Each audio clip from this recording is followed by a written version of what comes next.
এই অঞ্চল কিন্তু একটি অবহেলিত অঞ্চল।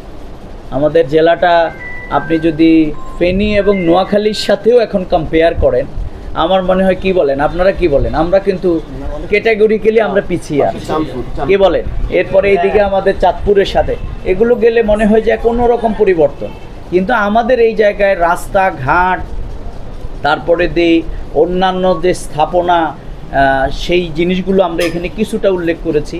আমরা পর্যায়ক্রমে আমাদের এখানে স্বাস্থ্য ব্যবস্থা যেভাবে ভেঙে পড়েছে, আমাদের এখানে রেল লাইন হওয়ার মতো একটা পরিবেশ কিন্তু এখানে রয়েছে, আমাদের এখানে আরও অন্যান্য যে স্থাপনাগুলো করবার মতো এই জনপদে 19 লক্ষ মানুষের বসবাস, এবং বাংলাদেশের বলা যায় জাতীয় পর্যায়ে কিন্তু লক্ষ্মীপুরের এই জনপদের ঐতিহাসিক কিন্তু অবদান রয়েছে।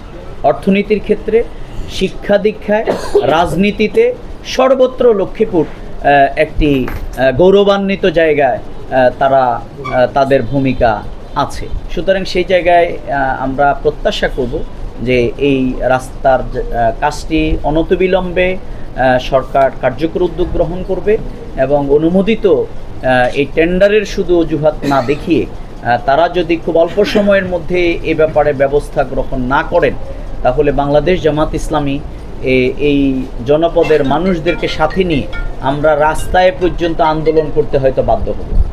আমরা মানববন্ধন, অন্যান্য পর্যায়ক্রমে আমরা কর্মসূচির দিকে যাব, কারণ প্রতিনিয়ত এখানে অ্যাক্সিডেন্ট হচ্ছে, মানুষ ক্ষতিগ্রস্ত হচ্ছে।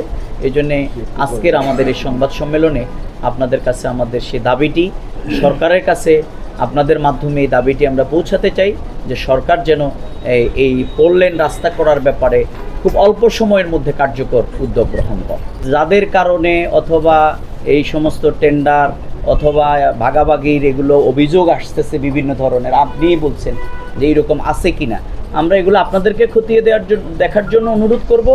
আর যদি এই জাতীয় ঘটনা থাকে তাহলে পরবর্তীতে আমরা আপনাদের সামনে সেগুলো তুলেও ধরব এবং আপনারাও সেই ব্যাপারে কার্যকর ভূমিকা রাখবেন।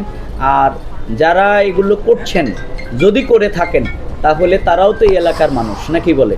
সুতরাং আমরা তাদেরকে সতর্ক হওয়ার জন্য আহ্বান জানাবো যে এগুলো তারা না করে জনতার কাতারে এসে জনগণের কল্যাণে আমরা একযোগে এই লক্ষ্মীপুরবাসী, আমাদের প্রিয় জন্মভূমি, আমরা এখানে এই রাস্তার উন্নয়নে, অগ্রগতিতে এবং প্রত্যেকটি কাজে আমি সবাইকে ঐক্যবদ্ধভাবে দলমত নির্বিশেষে এগিয়ে আসার জন্য আমি আহ্বান।